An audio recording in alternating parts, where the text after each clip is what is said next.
This is my last example of the little selection of Tal tactics.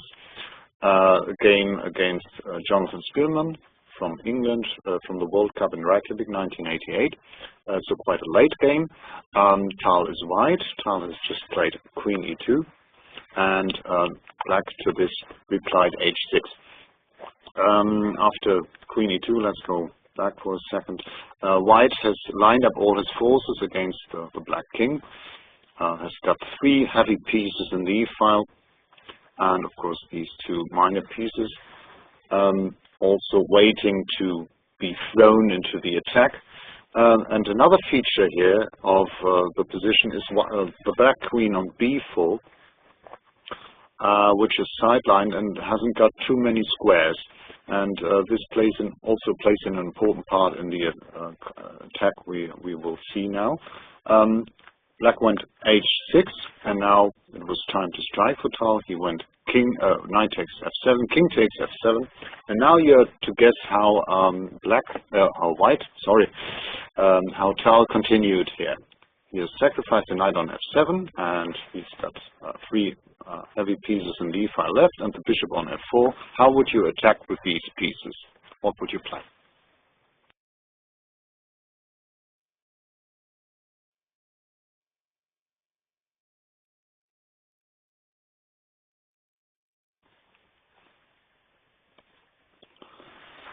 Rook b3, initiating excellent rook work once more, like Tal did in many other examples in this database. Rook b3 attacks the black queen on b4, which has got only 1 square, must go to a4, and then the rook will go to b7, occupying the 7th rank, and on b7 it will be a very important attacker. Rook b3 is the way to go.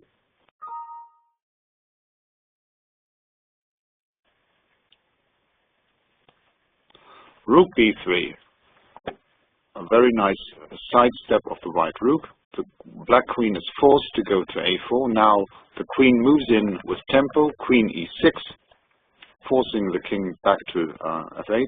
Note how this queen is controlling all escape squares of the black king. Now comes the rook b7. And this rook is attacking the e-pawn, and it's also pinning it, because white's main threat now is bishop takes here, and black cannot recapture, because then there's queen f7 checkmate. So what did Speelman do? He took on c4. Knight g8 was a defense, but it more or less leads to the game in this position. Knight g8 would be an alternative. Queen takes here, and now Tal, of course, took on d6, knight to g8. And once again, you're to move, you're to play. How would you continue white's attack here? Again, make perfect use of the white rooks. How would you play here?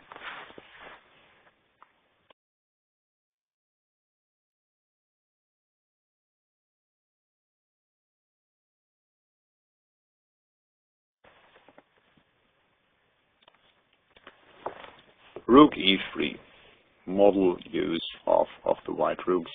First, this one on e3, the first rook from e3 went to b3 and then to b7, and now the other one swings into the attack, also via e3, and then threatening to go to f3, harassing the black king. Rook e3 crowns the white attack.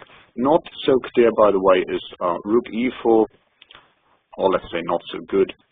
Because this gives black the chance to give up some material for the queen. So takes, and pawn takes d6.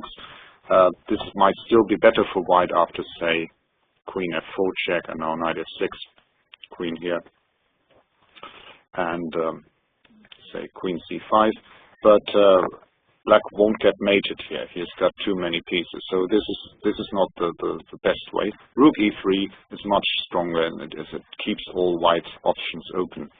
Rook e3, also bad, by the way, would be after knight g8, bishop takes e7, because after rook takes e7, knight takes, queen takes, check, king g8. There's nothing left of the white attack. So here white would even be worse. Rook e3, in contrast, threatens rook f3 check, Black defended with bishop f6, rook f3. Even without check, this move is very strong as it pins. This pawn is pinned and threatens to take here on f6. Black now went king g7, and now white finally opened the 7th rank on which he had placed his rook on b7. Bishop takes e7. If black captures with a bishop, then white goes check here and plays queen takes g6, followed by checkmate. So black went rook takes e7, knight takes e7 we have just seen. No, sorry, bishop e7 we have just seen, so black took with a knight, and now white simply picked up this material.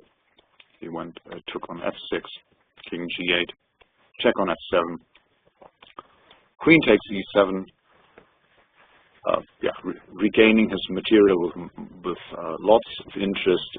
2 pawns up here, and after queen d5, rook f7, black resigned. His position is hopeless. h7 can't be protected. So, yeah, that was my last example of Tal's works. I hope you liked at least some of these examples. I think Tal was a great tactician. He was also a very nice person. I had the pleasure of meeting him, I think twice in my life.